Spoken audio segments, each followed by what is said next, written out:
coronavirus, it is going to, we rise together as one or we fall together as one. The incident of George Floyd, Yeah. who was murdered in the hands of police. Yeah. Do you think it's a result of the racism and hatred? It is racism and hatred, because if racism means that I don't understand, I don't want to know, I don't want to put myself in your shoes as a person of a different skin color than me. I feel that I am better, I am superior to you. Your life does not matter. I can kill you like a dog and it doesn't concern me. I feel no guilt. That is what racism is all about. When I care so much about your well-being, I care so much, I take you as a human being, then I'm more concerned before I decide to put you down like a dog. Say something about this movement. Will this movement continue till the justice would be done? Well, this movement is going to depend on people like you guys, because guess what? When the journalists, when the press does not shine the light on the actions of politicians and police and the community, nobody takes responsibility. People think that they cannot be held accountable, they can do whatever they want and nobody's going to talk, nobody's going to call them out. But when journalists like CNN, like you guys, that's why we need to talk to you. You guys are the pillars of our democracy. You guys are responsible for making sure that our democracy is successful, because if you guys stop shining the light on the evil of the society, on the corruption of the politicians, on all they would now be free to commit and do whatever they want. Do you think that Trump should win again? Trump has been a dividing force.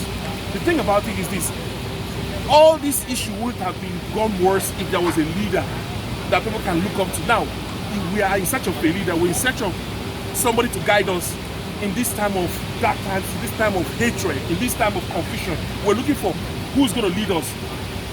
This is the time that we need a leader to say, okay, Americans, the world, let's do this and guide us out of this darkness. We're all searching, we're all trying to figure it out. We're in the darkness, we don't know what to do. But we need somebody to guide us out of this darkness, and it takes somebody from the White House that is a true leader, and we don't have that right now. Okay. How does this compare to some of what is happening in Africa, like Nigeria? Well, the problem with Africa is that we look up to the shining house on the hill. We look up to the leadership of the US to be able to hold our leadership, the presidents, accountable in Africa. If there is no America, guess what's going to happen? Our leaders can do anything they want without being called out, without getting any sanctions. And it is very important. That's why Africans, when we stand there, we try as much as possible to pray and work so hard that America is strong. America is the leader. Because if America is not the leader, guess who's going to be the leader? It's going to be Russia. It's going to be China. And you know what they do to journalists in China and Russia? They kill them if they criticize the government. And then guess what? Africa is going to have leaders that will kill journalists, and you can't criticize them. So I'm an immigrant, and we immigrants in America, we pray every day that America should be strong, that America should be the leader, should still be the leader. Because if America is the leader, guess what? America is going to make sure that every leader in every country is held accountable. Just like when Russia went to invade Ukraine, guess who stood up? It's the US. It's not China. When you see countries trying to invade another country, guess who stands up for the small guys? It's the US. So if the US is not there, countries will be invading every country. As long as I'm bigger than you, I can go and invade your country and take everything. Nobody can hold me accountable. So that's why we need the US to be strong and to be a leader, to be able to hold and stabilize the world. Russia, Iran, and China have just condemned the killing of Floyd and said that this is a representation of what America is historically, progressively, and at this point. From what you're saying, what is different? The difference with this situation is that we are having the soul of America take control, because a typical America is kind, a typical America is wants justice to prevail, and a typical America is calling this out for what it is, racism at its worst. So guess what? The majority of Americans are good people, and they will go to the polls and they will fix the situation. And when they fix the situation, America will now resume its leadership in the world. Because right now, Russia and China and Iran, they are vested on making sure that America is no longer the leader of the world. And as long as America is not the leader of the world, they will now start colonizing and taking over countries. There are some Africans in Washington, D.C. who have expressed similar sentiments and feelings. but they are not in complete support of the African Americans. They have some contradictory beliefs and opinions. So what is it about Africans who are resident or Americans, or let me say black Americans and African Americans, that is creating some of this misunderstanding and difficulties? The problem between blacks, Africans, and blacks in America is a strategic ploy by the enemies to divide our people. It's a divide and conquer. They come up with, spurious reasons to say, okay, because they know that, guess what? If blacks all over the world are united, we can help. Because at the end of the day, you want people to participate in adding value and growing the human race. You don't want some people to be parasites, like African countries acting for handouts all the time. If everybody unites, we can be strong and we can come to the table, to the world table, and say, okay, let's help. If there's a hurricane in Zambia or there is some famine in Ethiopia, we'll come together, blacks all over the world, we'll say, okay, let's put $1 billion to help that country to survive. But you know what?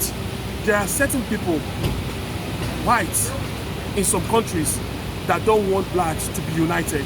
And they sow seeds of saying, you blacks in Africa are better than blacks in America, or blacks in America are better than this. And they sow that seed of division. And guess what? The stupid blacks eat it up and begin to interpret it and try to use it, and try to use it as a division. So we cannot allow that to divide us. Wait, let me finish, you guys. We cannot allow it to divide us, because we have to understand that, look, as long as we stick together, we are one. There's no difference between black in America and blacks from Africa. You've been listening to what our brother has been saying, and I'm sure you also have something to contribute. So first, tell me your names. My name is Steve Nate, and I'm a resident of Texas here, actually originally from Ghana.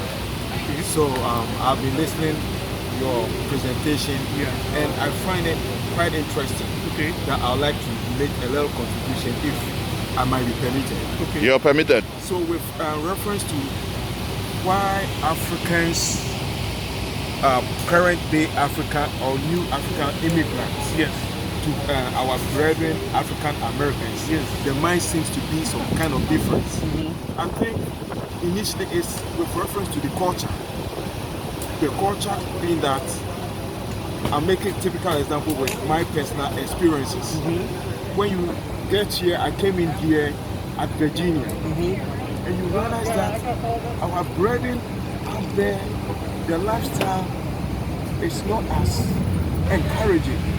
And I hate to use the word, a little bit disappointing to what we back home we see them to be. That is with my experience at Virginia. But when I came down here south, I find the south and the brethren down here to be much more industrialized when it comes to working ethics and when it comes to education wise. That is what we, the African new immigrants here, we came here with this mindset. We came here to pursue education, and we came here for growth. So, brethren that are not in line with our culture or our aspiration, then we seem to back off a little bit. Okay, can I say something? Go ahead. You made a good point. And way before, a long time ago, I was seeing that perspective, but I came to find out something. If you grew up, right from when you grew up, if you grew up being told that you're not worth shit, that you ain't gonna be nothing, and you're being told every day by the teachers, by people that are responsible for teaching you or for imparting knowledge, they keep telling you that you can never be worth anything. After a while, as a child, you begin to believe and accept those things. So you're working against so much odds, and it's where your community has know that there are people are not progressing in your community. Guess what? You don't have engineers, you don't have doctors, you don't have uncles or aunts or cousins that are doctors or whatever. You begin to accept the normal that, okay, you know what, I'm going to be poor, I'm going to be the street hustler, and I'm going to grow up being like that, or football player or rapper. But if you're a child from Africa and your parents are telling you that you're going to be an engineer, you're going to be a doctor, you find out that your sky inspiration for you as a man growing up, as a child growing up, is so high that you feel that you can accomplish anything. So if you come to an environment like this, you meet people that grew up with different background, you have to appreciate the fact that They are going through so much. They are being told that there ain't going to be something, they ain't going to want anything. You have to be able to understand and embrace them and say, okay, look, we have different backgrounds and different cultures, but you are just as good as me. I tell you one, I'm an oil field guy. I work in oil and gas. I went to the rig. There was a time I went to the rig to work, and in the middle of nowhere, Wyoming. And when I showed up on the rig, you know what the white man told me? They've not seen a black man before. They asked me where you from. I said, I'm from Nigeria, I'm from Africa. I just came from Nigeria. He said, you know what? I like people like you. I don't like people like them. I said, who's them?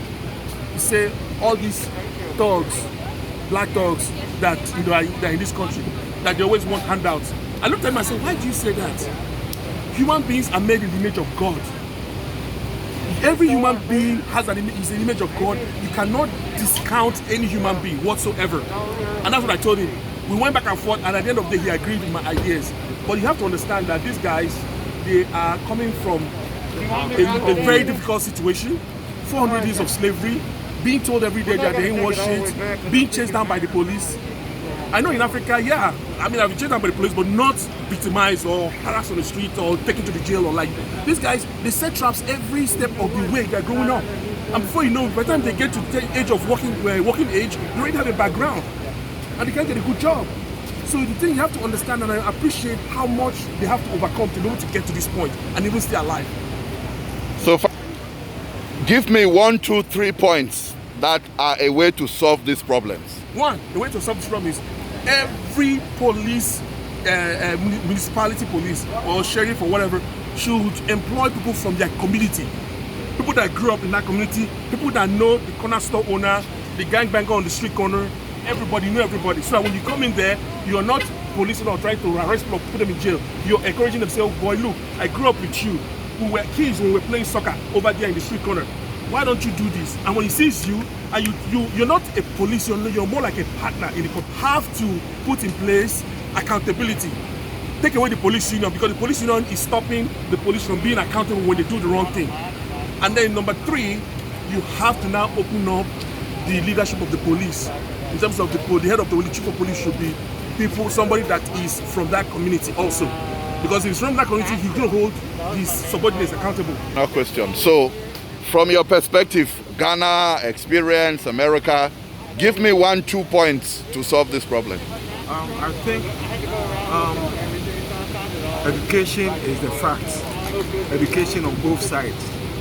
When you watch the demonstration as it went on, from certain places that you could see the kind of education, let me say, education divide or the education growth.